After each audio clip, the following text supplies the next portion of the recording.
Hi, my name is Barb McKean and I'm the Head of Education at Royal Botanical Gardens. Today's April 22nd and our biodiversity leadership team at Royal Botanical Gardens has gathered together to share something with you. David, do you want to start?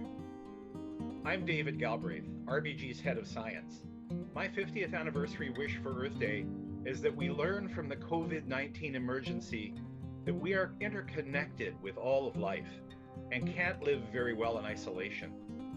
We are a biological species despite all of our technology, dependent on the fragile web of life for our own survival, our happiness, and our prosperity.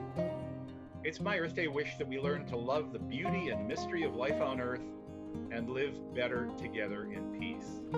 I'm Thijs Thijsmeyer. I'm the Head of Natural Areas at Royal Botanical Gardens, and my 50th anniversary Earth Day wish is that we can achieve clean water flowing to the Great Lakes, and that you can take a walk in your neighborhood and find your local creek. Over to you, Jim. I'm Jim Mack, RBG's Head of Horticulture.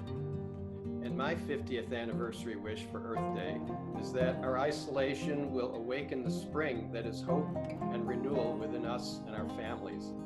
As we get reacquainted with our gardens, with nature, and with each other during this period of time when we seem to have a lot of time on our hands. Keep calm and garden on. Back to you, Barb. My 50th anniversary wish for Earth Day is that this time turns out to be a gift to all of us to reconnect with nature, whether it's in your backyard garden and making space for biodiversity there, or connecting with how things feel when you walk around your neighborhood and when you get into green space. And that maybe lets us all sort of reset our relationship with the natural world. So from all of us at Royal Botanical Gardens to all of you, happy Earth Day.